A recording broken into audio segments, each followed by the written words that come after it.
பெரிய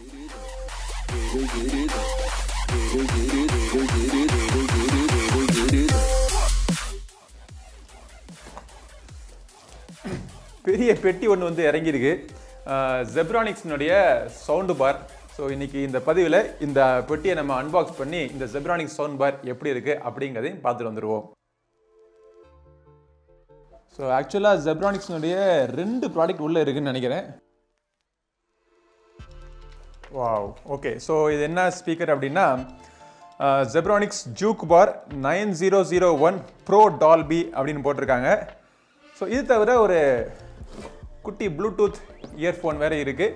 ஸோ இதை வந்து இன்னொரு வீடியோவில் நான் உங்களுக்கு அன்பாக்ஸ் பண்ணி காமிக்கிறேன். இப்பொழுதுக்கு இதை ஓரமாக வச்சுருவோம்.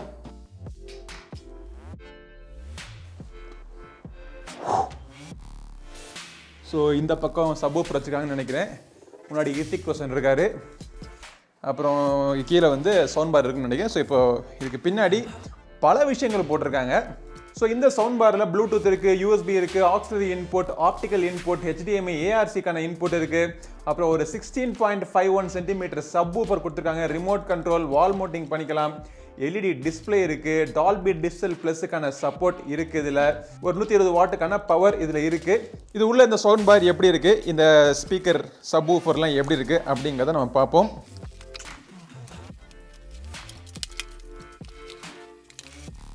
இந்த சவுண்ட் பாரை அன்பாக்ஸ் பண்ணுறதுக்கு தனியாக எங்கேயாச்சும் டிகிரி படிக்கணும் போல். எந்த பக்கம் திறக்கிறது, எதை வச்சு ஓப்பன் பண்ணுறதுன்னு புரியவே இல்லை.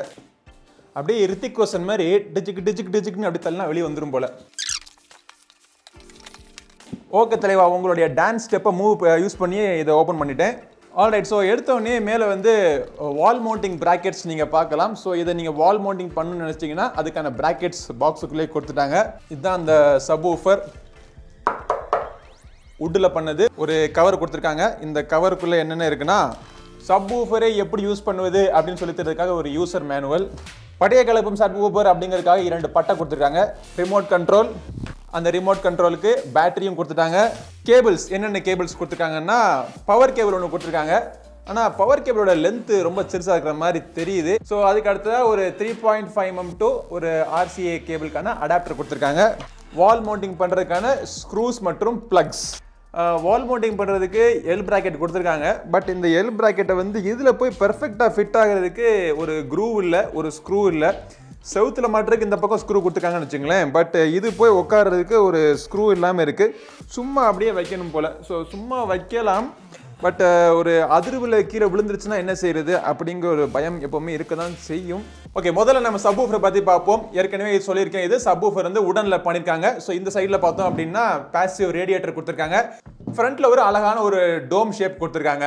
இந்த சப்வூஃபருடைய பின்புறத்தில் பேஸ் கண்ட்ரோல் பண்ணுறதுக்கோ இல்லை சவுண்டு ட்ரெபிளை கண்ட்ரோல் பண்ணுறதுக்கோ எந்த விதமான கண்ட்ரோல்ஸும் கிடையாது. ஒரே ஒரு வயர் மட்டும்தான் வருது. ஸோ இந்த வயரை நீங்கள் இந்த சவுண்ட் பாரில் கனெக்ட் பண்ணிடணும். சவுண்ட் பாரோட டிசைன் எப்படி இருக்குன்னு பார்த்தோம் அப்படின்னா, மேலே வந்து மெட்டல் கிரில் கொடுத்துருக்காங்க. மெட்டல் கிரில் மேலே பட்டன்ஸ், பிசிக்கல் பட்டன்ஸ் இருக்குது. பவர் பட்டன் கொடுத்துருக்காங்க. அப்புறம் வால்யூம் அப் டவுன் பண்ணுறதுக்கு ப்ளஸ் அண்ட் மைனஸ் பட்டன்ஸ் இருக்குது. அப்புறம் சோர்ஸ் சேஞ்ச் பண்ணிக்கிறதுக்கு சோர்ஸ் சேஞ்சிங்கான பட்டன்ஸும் இருக்குது. இதனுடைய பின்புறத்தில் என்னென்ன போர்ட்ஸ் இருக்குன்னு பார்த்தோம் அப்படின்னா, ஒரு HDMI ARC இன்புட் போர்ட், ஒரு ஆப்டிக்கல் போர்ட், ஒரு ஆக்ஸிலரி போர்ட், ஒரு USB போர்ட் கொடுத்துருக்காங்க. அப்புறம் சப்வூஃபரை கனெக்ட் பண்ணுறதுக்கான சப்வூஃபர் கனெக்ட் பண்ணுறதுக்கான SW அவுட்புட் போர்ட்டும் இதில் கொடுத்துருக்காங்க. AC இன்னுக்கான போர்ட்டு இங்கே பின்புறத்தில் இருக்குது. ஸோ கீழ்ப்புறத்தில் பார்த்தோம் அப்படின்னா முழுக்க ஒரு கிளாசி ஃபினிஷிங் இருக்குது.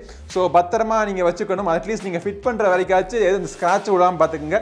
ஸோ இதை டிவியில் பொறுத்து இதோடைய சவுண்ட் எஃபெக்ட் எப்படி இருக்குது, இதோடைய என்னென்ன ஸ்பீக்கர்ஸ் இருக்குது அப்படிங்கிறத நம்ம பார்ப்போம். A few moments later. Okay, so இந்த ஜெப்ரானிக்ஸ்னுடைய சவுண்ட் பாரை செட்டப் பண்ணுறது ரொம்ப சிம்பிள் தான். சப்வூஃபர் ஒரு பெர்ஃபெக்டான இடத்துல வைக்கிறோம். ஸோ டிவி பக்கத்தில் வைக்கிறது பெர்ஃபெக்டான இடம் கிடையாது. ஸோ உங்களுக்கு டெமோக்காக இங்கே பக்கத்தில் வச்சிருக்கேன். ஆக்சுவலாக கீழே தான் தரையில் தான் வைப்பேன் இதில். ஸோ அதுக்கப்புறமா பார்த்தீங்கன்னா இந்த சவுண்ட் பாரை வந்து டிவிக்கு முன்னாடி நம்ம செட் பண்ணியாச்சு. இதோட இன்புட் பார்த்தோம் அப்படின்னா டிவியில இருந்து நான் ஆப்டிக்கல் இன்புட் நான் கொடுத்துருக்கேன். உங்கள்கிட்ட ஹோம் தியேட்டர் AV ரிசீவர்லாம் இருந்துச்சு அப்படின்னா நீங்கள் HDMI போர்ட் கூட நீங்கள் யூஸ் பண்ணிக்கலாம். அப்புறம் இந்த சப்வூஃபர்லேருந்து ஒரு வயர்டு கனெக்ஷன் இந்த சவுண்ட் பாருக்கு நம்ம கனெக்ஷன் கொடுத்துடணும். அவ்வளோதான், செட்டப் முடிஞ்சிச்சு. ஸோ டெஸ்ட் பண்ணி பார்த்ததில் இந்த ஸ்பீக்கர்னுடைய சவுண்ட் குவாலிட்டி பார்த்தீங்கன்னா பேஸுக்கு அதிக முக்கியத்துவம் கொடுத்துருக்காங்க. ஸோ நீங்கள் ஒரு பேஸ் பிரியராக இருந்தீங்க அப்படின்னா இந்த சவுண்ட் பார் உங்களுக்கு பெர்ஃபெக்டாக ஃபிட் ஆகும். ஸோ இந்த ரூமோட அளவு பார்த்தீங்க அப்படின்னா 10க்கு 16. ஸோ இந்த ரூமோட அளவுக்கு இந்த சவுண்ட் பார்லேருந்து வர்ற சவுண்ட் ரொம்ப போதுமான சவுண்டாக இருந்துச்சு. இது வால்யூம் நம்ம டிஃபால்ட்டாக அவங்க செட் பண்ணி வர்றது 20ல் வச்சிருந்தாங்க. ஸோ 20ல் வச்சு நம்ம கேட்குறப்போ பயங்கரமாக அதிர்ச்சு. ஸோ ஒரு 9-10க்கு குறைச்சி வச்சு நான் கேட்டேன். 40க்கு ஹை வால்யூமில் வச்சோம் அப்படின்னா சவுண்ட் லைட்டாக பிரியுது. பட் ஒரு மிதமான வால்யூம் ஒரு 10-15 வச்சு நீங்கள் கேட்டீங்க அப்படின்னா நல்ல ஒரு டிஸ்டிங்டான ஒரு சவுண்ட் ஃப்ரீக்வன்சி உங்களுக்கு கிடைக்குது. பேஸுக்கு அதிக முக்கியத்துவம் கொடுத்துருக்காங்க. பட் இருந்தாலும் வாய்ஸோடைய கிளாரிட்டி நல்லா இருக்கு. அதே நேரத்தில் இன்ஸ்ட்ருமெண்ட்னுடைய செப்பரேஷன் மற்றும் கிளாரிட்டியும் பெர்ஃபெக்ட்டா இருக்கு.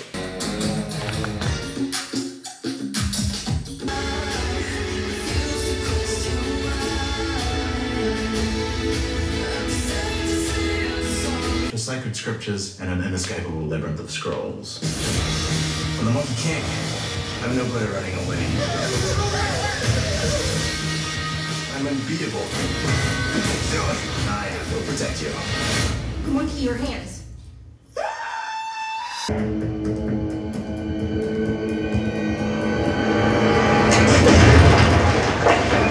இந்த ரிமோட் கண்ட்ரோல்ல இந்த சவுண்ட் பார் ஆபரேட் பண்ண வேண்டியதுக்கான எல்லா கண்ட்ரோல்ஸும் இதுல கொடுத்திருக்காங்க. இதுல வந்து 2-3 ஈக்குவலைசர் கூட இருக்கு. அதாவது மியூசிக் மோட் இருக்கு, நியூஸ் இருக்கு, அப்புறம் மூவி மோட் இருக்கு, அப்புறம் 3D ன்னு ஒன்னு கொடுத்திருக்காங்க. 3D ரொம்ப எஃபெக்டிவா இல்ல, பட் மியூசிக் மோட் அருமையா இருந்துச்சு. அதே மாதிரி மூவி பார்க்கறப்போ மூவி மோடும் பெர்ஃபெக்ட்டா இருந்துச்சு. ஸோ அந்த மோட்லாம் தவிர அதுல எக்ஸ்ட்ரா பேஸ் மற்றும் எக்ஸ்ட்ரா ட்ரிபிள் வேணும்னா அதை கூட இந்த ரிமோட் கண்ட்ரோல் மூலமா நீங்க கண்ட்ரோல் பண்ணிக்கலாம். என்ன வால்யூம்ல இருக்கு, என்ன சோர்ஸ்ல இருக்கு அப்படின்னு முழு விவரங்களை தெரிஞ்சுக்கிறதுக்கு முன்னாடி வந்து ஒரு LED லைட் ஒன்று கொடுத்துருக்காங்க. ஸோ இந்த LED லைட் ரொம்ப யூஸ்ஃபுல்லா இருக்கு. பட் ஒரு விஷயம் நான் கவனிச்சது என்னன்னா, நம்ம சோர்ஸ் சேஞ்ச் பண்றோம் பாத்தீங்களா, optical, HDMI, aux port, bluetooth, இந்த மாதிரி நம்ம சோர்ஸ் சேஞ்ச் பண்றப்போ அது என்ன சோர்ஸ்ல சேஞ்ச் பண்றோம் அப்படிங்கறத காமிக்குது. பட் அது மட்டும் இல்ல, அந்த ஒவ்வொரு சோர்ஸுக்கும் ஒரு டிஸ்டிங்டான ஒரு சவுண்டும் வருது. வேற வேற சோர்ஸுக்கு வேற வேற மாதிரி சவுண்ட் வருது. வீட்ல பெரியவங்க யூஸ் பண்ணிட்டு இருந்தாங்க அப்படின்னா இன்புட் சேஞ்ச் பண்றப்போ இது என்ன இன்புட்னு பார்க்கிறதுக்கு பதிலா அது கேட்டாலே அவங்களுக்கு புரிஞ்சு போயிடும். ஸோ இந்த Zebronics-னுடைய இந்த ஸ்பீக்கர் வாங்கலாமா வேணாமான்னு கேட்டிங்க அப்படின்னா இதனுடைய இன்னைக்கு ரீட்டைல் விலை அமேசான்ல அவைலபிளா இருக்கு, ஃபிளிப்கார்ட்லயும் அவைலபிளா இருக்கு. 10,500 ரூபாய்க்கு விற்கிறாங்க. ஸோ 10,500 ரூபாய்க்கு ஒரு நல்ல ஒரு சவுண்ட் பார் சிஸ்டமா இது அமைஞ்சிருக்கு. பில்ட் குவாலிட்டி நல்லா இருக்கு, பார்க்கிறதுக்கு லுக்கா இருக்கு, டால்பி வேற கொடுத்திருக்காங்க, பல இன்புட் சோர்ஸை கவர் பண்ணுது, யூஸ் பண்றதுக்கு ஈஸியா இருக்கு, செட்டப் பண்றதுக்கு ரொம்ப சிம்பிளா இருக்கு. இவ்வளவு விஷயங்களை கொண்ட இந்த சவுண்ட் பார்னே விலை ஒரு கிட்டத்தட்ட 10,000 ரேஞ்சுக்கு வர்றப்போ ஒரு நல்ல ஒரு ப்ராடக்ட் Zebronicsல இருந்து அப்படி நம்ம முடிவு பண்ணிடலாம். இந்த சவுண்ட் பார் நீங்க வாங்கணும்னு நினைச்சீங்கன்னா இது வாங்குறதுக்கான லிங்க் இந்த வீடியோட டிஸ்கிரிப்ஷன்ல இருக்கு. அதை கிளிக் பண்ணி நீங்க வாங்கிக்கலாம். ஸோ நம்ம சேனலுக்கு இன்னும் சப்ஸ்கிரைப் பண்ணலனா சப்ஸ்கிரைப் பண்ணிட்டு கூடவே இருக்கிற பெல் பட்டனை பிரஸ் பண்ணிடுங்க. அடுத்த ஒரு பதிவில் உங்களை மீண்டும் சந்திக்கும் வரை உங்களிடமிருந்து விடைபெறுவது உங்கள் நண்பன் கிரிதர். வாழ்க தமிழ், வளர்க பாரதம். நன்றி, வணக்கம்.